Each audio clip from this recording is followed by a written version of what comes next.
Hello viewers, welcome to Ash Cryptojune month once more, where we have been discussing about blockchain and cryptocurrency. I'm super excited to have you back again to this enlightenment session on understanding blockchain and cryptocurrency. The last meeting I had, I told you the level of information or knowledge you have over a particular business help you to stand out and have the edge over those that don't. Right? So it's not just proper for you to jump into a business or a particular use case of a technology without understanding the fundamentals or the underlying technologies behind them or what powers those particular businesses, right? So it would be nice for us to understand blockchain, cryptocurrency, investment around cryptocurrency, so that whenever we see a business, we should be able to understand the fundamentals behind those business. If you see a crypto investment, you should be able to understand this is a crypto investment. These are things that are actually backing it up. This month in Ash Crypto June, we'll be talking with experts, we'll be talking with professionals that have actually been in the field of cryptocurrency, blockchain technology, to hear from them and to hear from their experience, what they feel Nigerians and every viewer should understand about blockchain, cryptocurrency, and some of the challenges we have been facing around them. Right. So today we have a super guest. I call him a super guest because he has experience in blockchain and cryptocurrency for over 6 years, and I believe he's going to be saying things that might pose out as questions for you, and it will be an eye opener because. It's wisdom to actually succeed, not fail from lack of knowledge.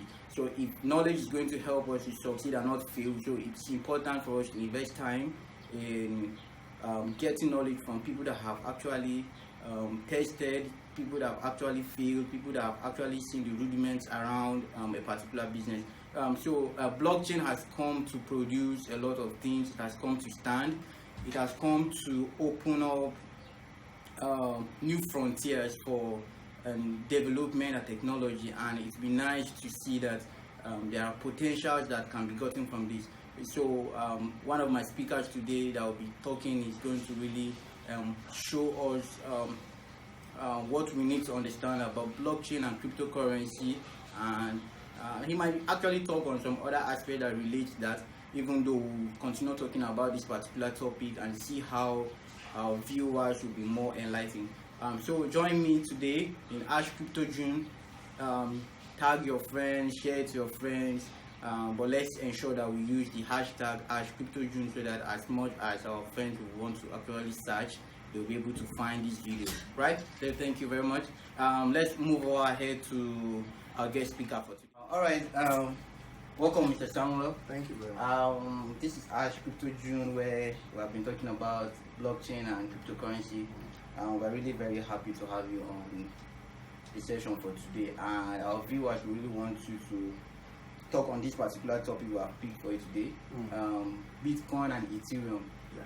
The myths that we don't really know about it, because sometimes we might not really know what's behind a particular use case or a particular business, and we just keep shouting. People come up with different stories behind it. So that's what we want to really understand. We might not know what is empowering Bitcoin or Ethereum. So there are so many myths. Are these things real?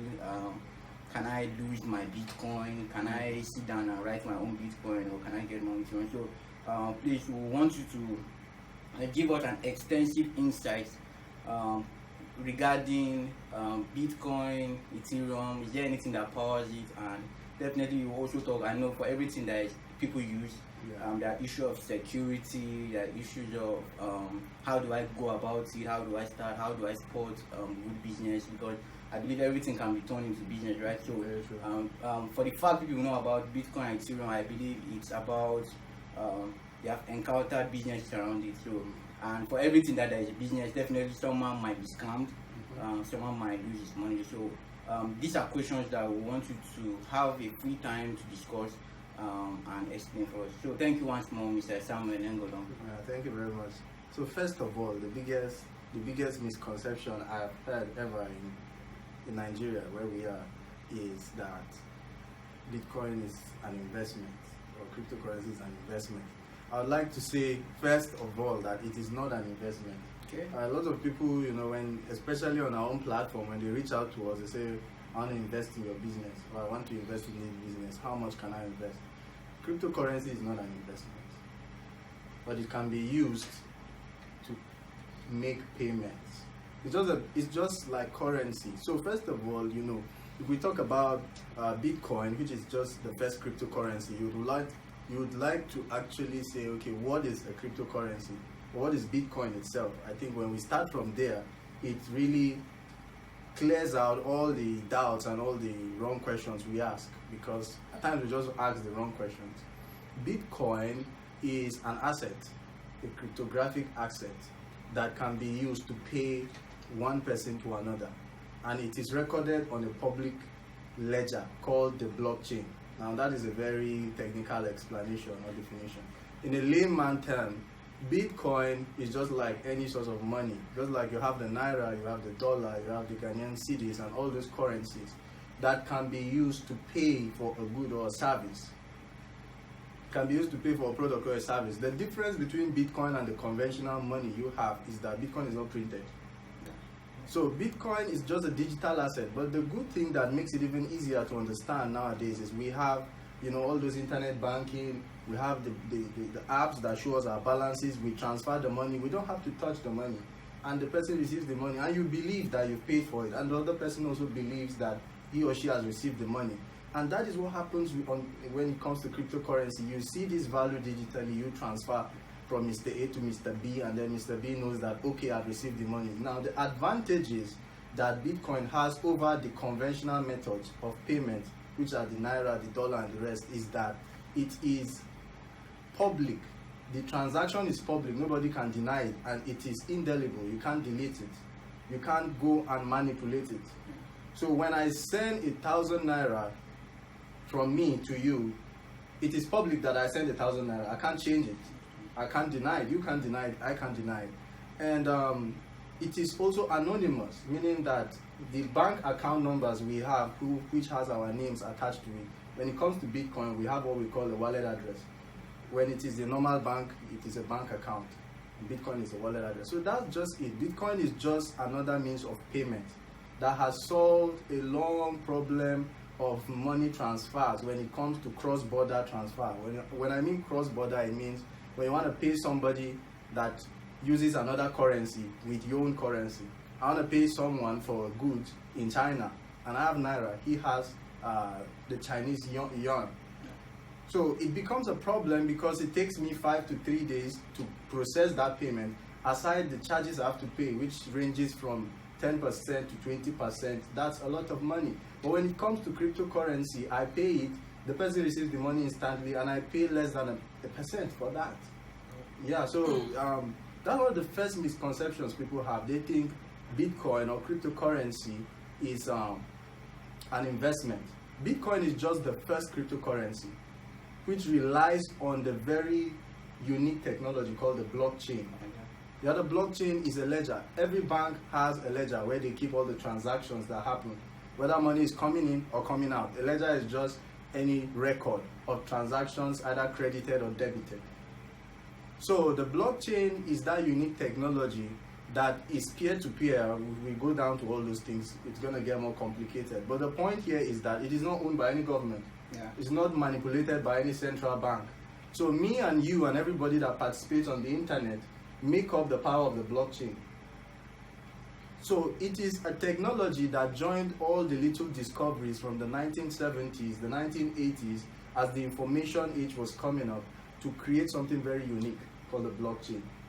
So the first use case, one way you can apply the blockchain, is cryptocurrency. The word crypto and currency are two words: cryptography and currency. Currency is just the unit of value, or a fiat unit of value that the government approves as a legal tender. That, okay, I can pay for goods and services under the jurisdiction of this government, which is legally protected by the government. The government recognizes that unit of asset as money. It's basically just paper. Yeah, so when you bring cryptography, which is an area of computer science, it has to do with encoding information, making it in such a way that if I want to send a message to you, I can send it through the internet safely and nobody else will know about it. So you bring that cryptography, you bring currency, you join it together, you create a digital money, which is also known as an asset because it has value. And it is designed in such a way that it cannot go with the power of inflation. It goes with deflation. So the governments and the currencies we have today always suffer from inflation.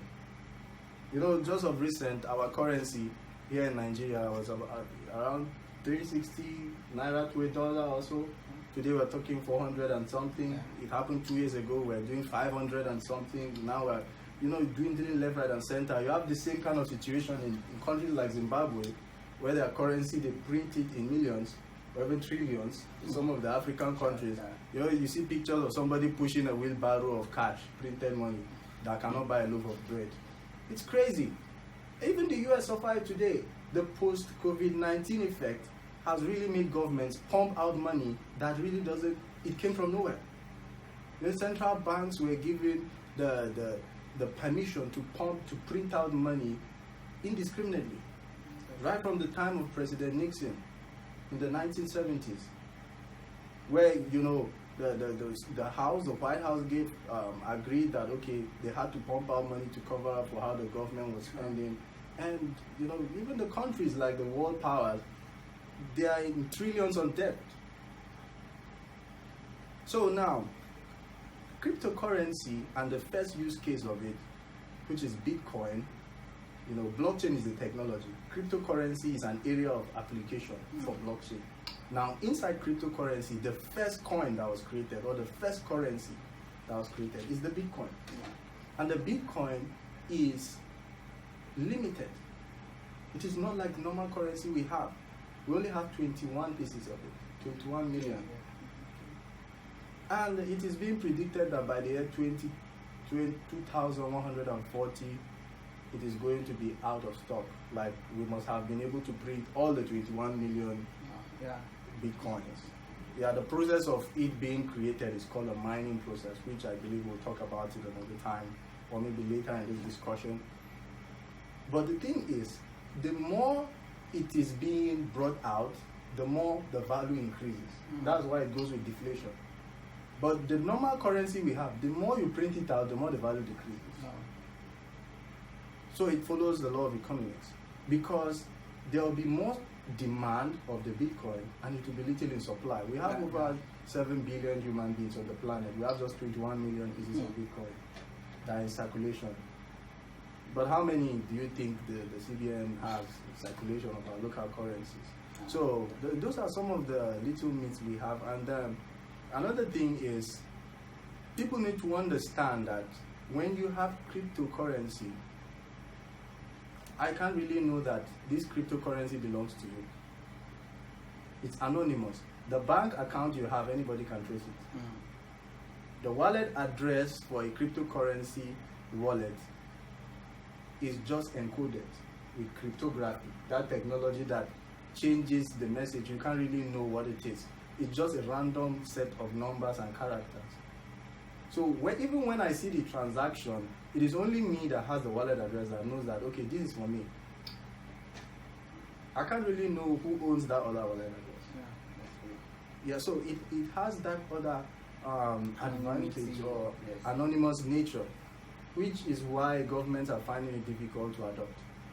But I believe with when you have capitalists and you have entrepreneurs and you have innovators, there's always something they can do to bring out a model that it can be adopted in other areas, like when it comes to our taxes, taxation of companies like that, or taxing transactions that are in cryptocurrency and so on. And when it comes to legalizing it so that businesses can adopt it as a means of payment too. So those are some of the things that are on the ground. Thank you very much. That's beautiful. So viewers, you have actually heard how the Bitcoin came about, how we actually can get the Bitcoin that is gotten through mining, which we'll also talk about that subsequently. and it's just a use case that was used or extracted from the blockchain. That means the blockchain can be used for other use cases. As I have said, we'll also talk about use cases and other platforms that have been able to utilize the power of blockchain. So one of the myths he has also talked about is it works with the power of deflation. Yeah. Unlike the inflation we use at fiat. So we have limited number of the Bitcoin, and I believe, I don't really know, but I think we didn't really talk more of Ethereum, but I think the first coin is Bitcoin. That's why he has to explain that a lot. So we have been seeing some new businesses, new investment platform coming up now. They're using Ethereum. Then where it was more of Bitcoin and Bitcoin. So why the shift? Because I think it's part of, if we can use Bitcoin, why are we coming up with Ethereum again? Can't we just continue with the Bitcoin? Or is it that we have utilized all the Bitcoin? That's why we have to go to Ethereum. After Ethereum, we go to another coin. So I think you just help us, but it's also a confusing part. Someone said, why are they using Ethereum now in this business? We're using Bitcoin. So what is the difference, and why are we actually seeing new phases of business using Ethereum now? Okay. I'm going to answer this from my own point of view. The thing is, when it comes to Bitcoin, there were some things that when the owners or the designers of Bitcoin did, they didn't really perfect as much as the way Ethereum has perfected its own. So Bitcoin creates because it operates on the blockchain, and the blockchain is a ledger, and every page of that ledger, so to say, that's in layman term, is called a block. And these pages are arranged respectively from one to another, like that, just like the way you're recording transactions in a book. So page 1, page 2, page 3. So these blocks are put in their respective orders, which creates a chain of blocks. That's how they got the name blockchain. So on the Bitcoin blockchain, what happens is a new block is created averagely every 10 minutes. And it has a lot of transactions. All the transactions that happen within those 10 minutes are put together in this page of that ledger and added to that block. And then all the participants on the network or the peer-to-peer network that form the trust of the blockchain, confirm the transactions. And that is why, it is a very, very powerful technology, very difficult to hack, very, very difficult to hack, because it's not centralized, it's distributed ledger. Now, Bitcoin, every time a transaction happens, somebody needs to be there to confirm that this transaction is correct. And when I mean by it's correct, I mean this is it. So when you have in your normal conventional bank account, if you have $5 and you want to pay for a product that is $10, if you attempt that payment, because the third party between you, the buyer, and the seller is your bank. Your bank needs to confirm that you have the $10 to pay your seller. So the bank now checks your account and it sees you have $5. It now says you can't pay. Sorry, you have $5. Can't pay for something that is $10. So that third party, the intermediary, you trust the bank, the seller trusts the bank. When the bank now checks and it says you have $15, and then you're able to pay the seller, and the bank notifies the seller that, yes, this person paid you $10. The seller doesn't need to disturb himself to check whether it is true, whether you paid him or not. The bank already said you paid. So that trust we have in our monies or the payments of goods and services goes back to the third party, which is the bank. And the bank is controlled by the central bank of any country. So that is how the trust has been built in a society, the conventional means of payments and how money is used. But when it comes to the blockchain doesn't have a CBN, it doesn't have a central bank. And it doesn't operate like a bank, nobody controls it. It is a program that runs on a set of principles or codes that operates with all fairness. Now, when you want to make a transaction, take for instance Bitcoin, the blockchain checks your wallet address, whether you have the required balance to make that payment. And if you have it, it would make the payment. And the payment is public on the blockchain, everybody can see that it happened. You cannot reverse it. and once it's recorded, it cannot be deleted because a lot of people have the same record. Yeah. That's the distributed nature of it. Now the thing is, once you commit that transaction, there are big computers that come together. Those computers are the ones that have records of those transactions for the blockchain. So each time you commit that transaction, those computers are the ones that run the blockchain software to check whether you have the money to be able to pay this person. Yeah. Now when they check it and then they discover, yes, you have the money to be able to pay that person, because they were able to perform that duty, they are paid what we call a commission. It is called a network fee. In the term of blockchain, it's called a network fee. So when they solve the problem of checking, yes, you are a valid person, you have the amount you need to pay, and they pay that person, then they also make sure after you have paid, you don't still have that money, so that you don't have the issue of double spending. Yeah. And when they do that, they broadcast it to the other computers, which pick that transaction and also do the same thing they have done. Okay. In case that first one had an issue. Okay. So when one just does it and it says, yes, this transaction is valid, another one will pick it and do it again. It say, yes, it's valid. Another one will pick it again and do it. Yes, it's valid.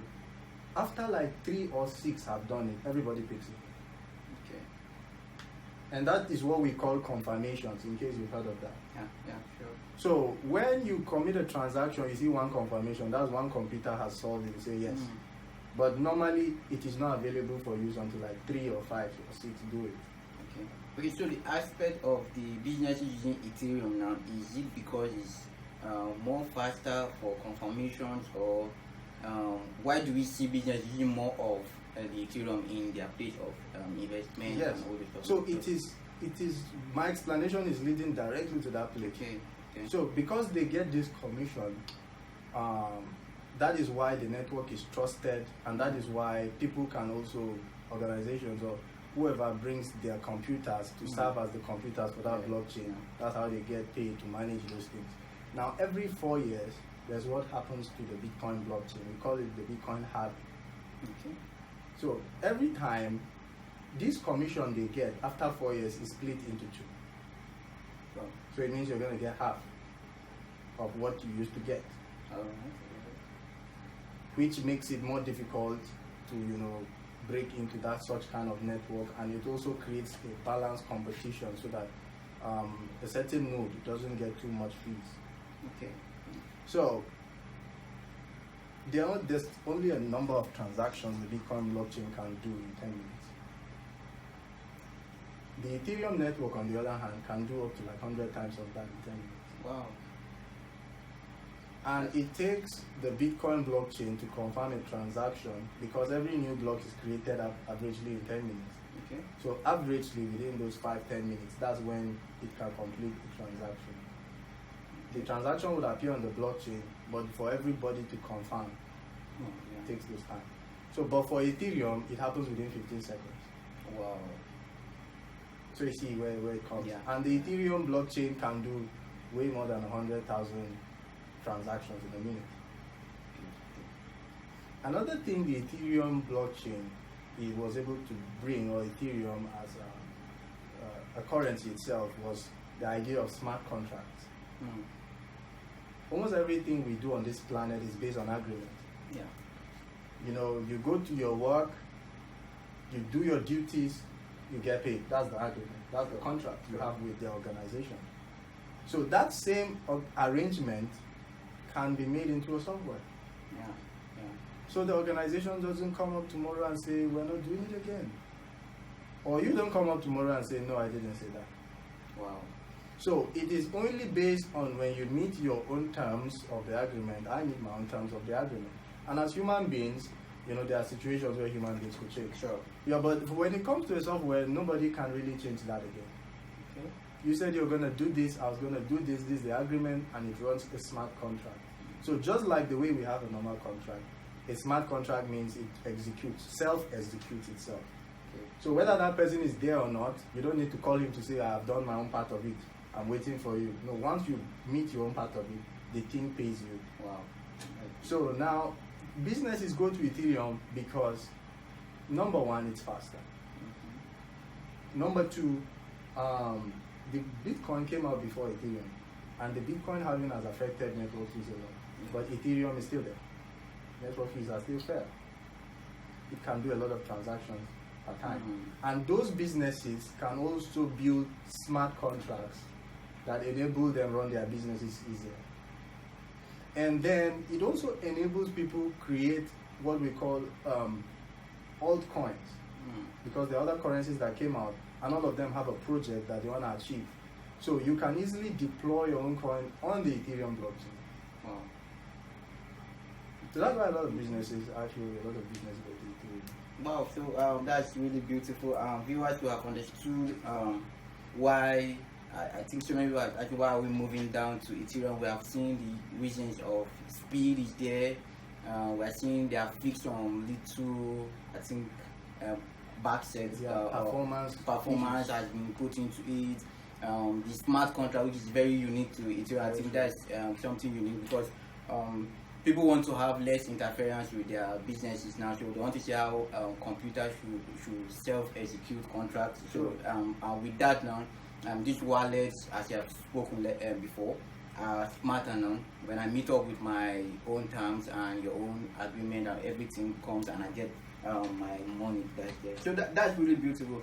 We have a lot of discussion around it. He said you can also deploy your own coin, altcoin on the Ethereum blockchain. So Ethereum is, I think, it's way smarter now, and so we see business diving into it. Because we have a lot of topics, and subsequently you will also be helping us with it. There's one thing everybody believes. In the moment we see an expert, we should ask him, where should I invest? And my previous video, I was talking about until you know the information, until you are fully informed or knowledgeable about a business, I don't really think it's profitable or wise for you to just go into investment, because there should be something that powers your decision making. And if you don't really have those things, I don't really go into meeting experts, please, where will I invest? I don't really know it.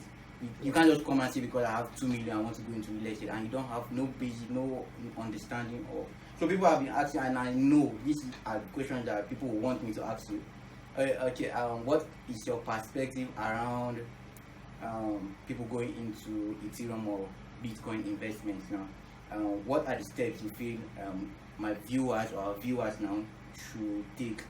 Because someone will say, okay, I have money, I want to go. Someone will say, I have experience, how do I go? But what do you think generally? Because subsequently, we're going to also have some dedicated videos where you also be talking about investment platforms and how to spot fake and how to analyze wallets to know if it's smart contract or not. Because these are things that our viewers need to understand. If you say something is smart, how will I know that it's really smart?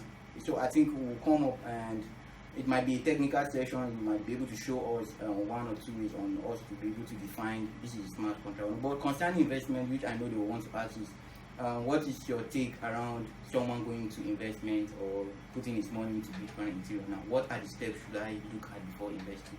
Okay, that's an amazing question, I must say.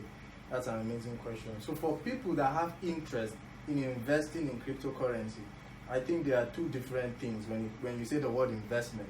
The first thing is people confuse investing in cryptocurrency with investing in platforms that accept cryptocurrency. Wow. So there are platforms that come out and they accept cryptocurrency as a means of paying to start your investments. Wow. It is totally a different thing from just buying cryptocurrency and hoping it would appreciate one day, and then you sell it off and you call it investment. So I would handle them separately so that we don't get them confused. The first one I'm going to talk about is when you're interested in just buying cryptocurrency, leaving it there with the hopes that it's going to appreciate. And I call it hopes because nobody can really say it's going to appreciate. This thing appreciates because it follows the law of supply and demand.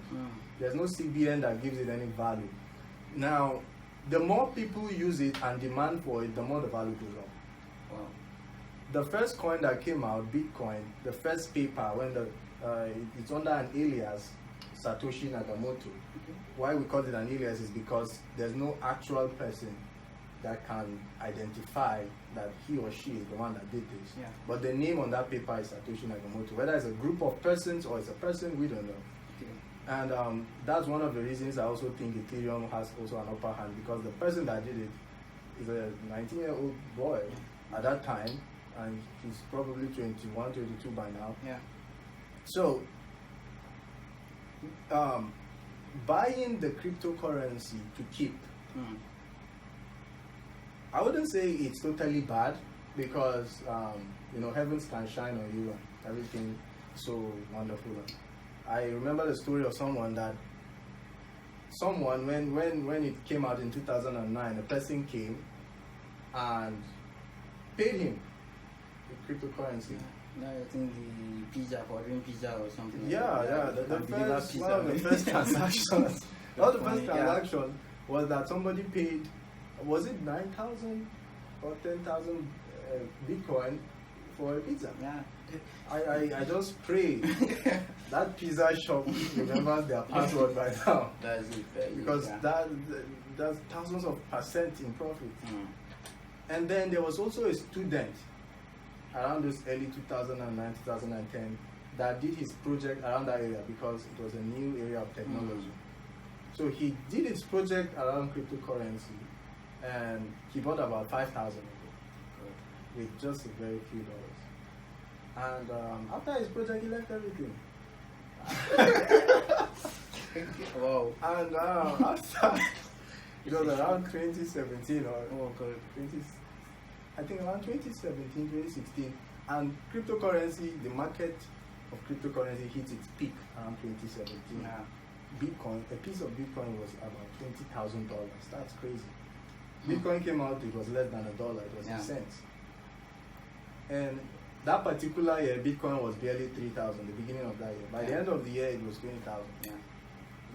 So that guy, when now the market of crypto was now raging and everywhere was, this is something people are doing things about. He now remembered that actually his project, he bought Bitcoin for 5,000 pieces of Bitcoin. Was it $5? It was about $5 he spent.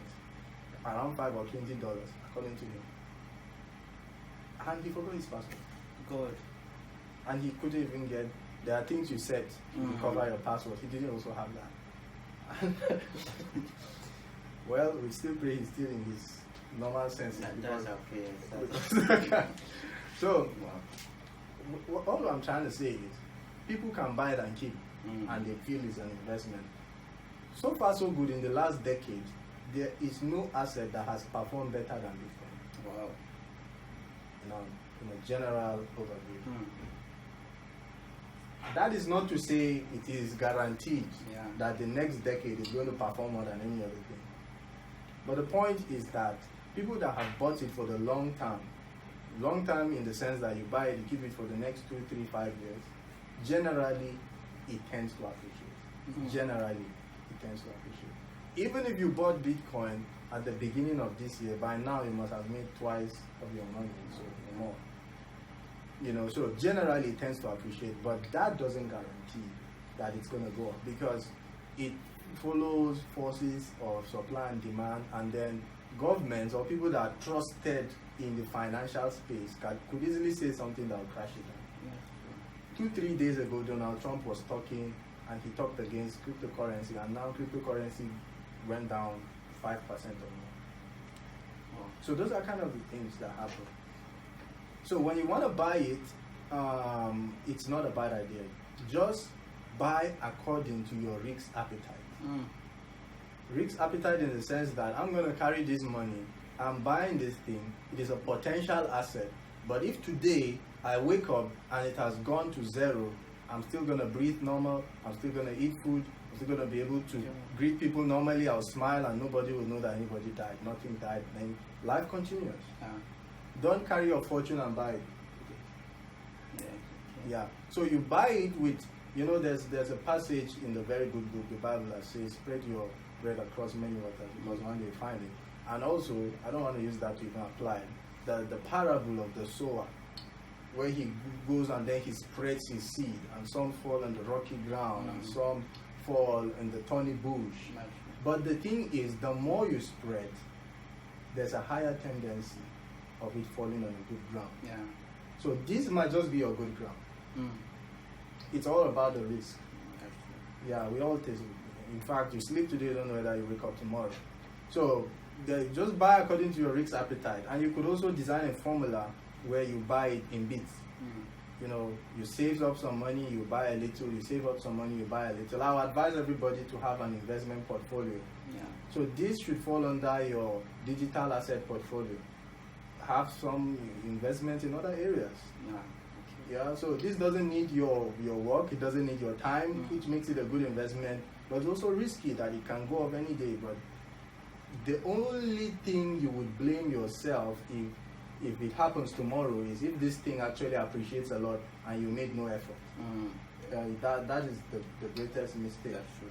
Yeah, Mark Zuckerberg said something. He said the biggest failure is doing nothing. Mm. You know, because there's no actual failure, it's just learning from experience. That's true. So if you have the means, it is a very good thing. You know, it's just get some of it. Who knows? Yeah. Get some of it. Okay, that's one method. Yeah, that's one method. Gold didn't used to be this valuable. Okay. You were talking on platforms, I think. Yeah. So now the one that has to do with platforms. Platforms come out and they say, okay, invest this money, we're going to give you this percentage and so on. Nobody can guarantee that. Yeah, now that's where the next issue is, because at the end of the day, if you invest in those platforms and you go away with your money and you use Bitcoin in front of Ethereum, and we come and start saying Bitcoin is a scam. Exactly. The first platform that brought the mentality or brought the reality that, okay, cryptocurrency could be used to invest. And if you remember, it was a platform called MMA some years ago. And Nigerians now discover that, they thought MMM and Bitcoin are intertwined. Also, Bitcoin and MMM are two separate things. Yeah. It's just like paying for a product with Naira. Yeah. So MMM just used it as a means to collect money because they might not have a means to collect money in Nigeria through the conventional means. Yeah. So they had a part where you could pay with the conventional means, and they had a part for crypto, so other people all around the world can pay, because crypto is the same everywhere. Yeah, so the same crypto is here, the same crypto is there. It's not like it's going to be converted. That's true. So there's that notion that people think crypto is a scam. It's not a scam. It's a very real technology, genuine and real technology. Just like the way anybody can use something good to achieve a bad purpose. That is what happens. Wow. You know, you can use a pen to write, and you can use a pen to injure someone. Okay, that's true. Yeah, so It's just the means of application that matters. Yeah. So I also remember when the email came about. I don't know why most new technologies bad news travels faster than good news. So people use the email a lot to scam people. That's why we have Yahoo boys. Yeah. But Yahoo is the name of a company. You forget that. Yeah. We even have Yahoo girls now. So girls in Yahoo. Yeah, we have G boys, G girls, all those things. But the whole point is there are two different things. When you're investing in a platform, just know that that's different from cryptocurrency. The platform might still pay you in cryptocurrency because that's the means of payment between you and the platform. And it has nothing to do with the cryptocurrency being part of the platform. It's not. Okay. The platform might even say they are trading cryptocurrency for you. Yeah, but that's a different thing. It's just a business that uses it as a means of payment or as a means of business. Yeah, so those are the two different things. So thank you very much, Mr. Samuel. We have other questions that we'll be giving subsequently to really help us. I'm sure that we'll give him time again to come up on our show subsequently to talk about how to spot the investment, how to analyze smart contracts and all this stuff. It would be nice for us to actually come another time so that he'll be able to prepare these questions, and just as the way he has done justice to understanding Bitcoin, blockchain, Ethereum, how the smart contract made Ethereum very unique for business to go into. And he has just spoke, I think the area of investment, he has said, you need to understand. I know somebody's expecting me to say, go to www.this and this and put your money, you get 2 Bitcoin. I think it's not the concept. I think there will be a concept of investment that we're going to discuss subsequently with him. the way you analyze a crypto investment is different from the way you analyze maybe a fiat investment or something like that. So subsequently, Sam will also come up online to tell us about how to invest. And before you even go into the investing, there are so many things you need to do. Do you need to read books? Do you need to go to seminars? Do you need to follow, at least get some information around it? So thank you very much for sharing this information with our viewers. We really appreciate it. And it's just to actually plead that we're going to still come up again with some of these questions. The blockchain concept and use cases are large. We have not even talked about use cases. And, I will really need to actually meet you again so that we'll draft out some questions that will be coming up from this video, and I'll definitely forward them to your email so that we'll have another meeting again where you'll be able to explain to our viewers. And I believe before the end of the month we should have crypto experts that should be able to identify. So you can follow Samuel Nengolong on his Instagram, Facebook handle to be shared on the screen, so that you will follow him, and I believe you will also learn a lot of things from there. Tomorrow is going to be another edition. We'll be coming up with another expert, and we'll be asking him questions that really matters for Ask Cryptojune. So share this video, hashtag Ask Cryptojune. If you don't put Ask Cryptojune, you want us to come and fight with you, okay?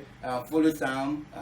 He will show you how he's going to do his own giveaway, hopefully with crypto, Bitcoin, Ethereum. So you follow him, and for any questions you can also drop them on his handle or on my handle, so that we'll be able to compile them, and subsequently he will be able to attend to those questions. So thank you very much. It's really nice to have you, Mr. Sam. We really appreciate you. Thank you so much. I know it's an offense to shake during this COVID, but I'm going to use my sanitizer. So everybody, please stay safe, eat good food, and remember, we need to keep studying about these things before we put in our money. So at the end of the month, hopefully we'll see how we'll bring up 2 platforms maybe people can start. For people that have followed this video, then we're going to possibly recommend on personal grounds platforms where you can invest. I think that might be good for our users. So we might not just talk about the blockchain and they don't really know how to make money, because I know you're already a millionaire in cryptocurrency. So we want to see how they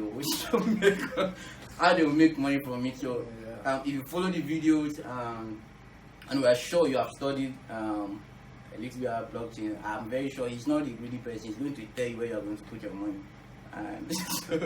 So thank you very much for watching. Do have a nice day ahead, and I promise Cryptojune is going to be an awesome month. We'll learn a lot about cryptocurrency, and at the end of the month, I'm sure you are going to make more money, right? Yeah, even the information is already money. So thank you very much. Do have a nice day. Yeah, thank you. Bye. Bye.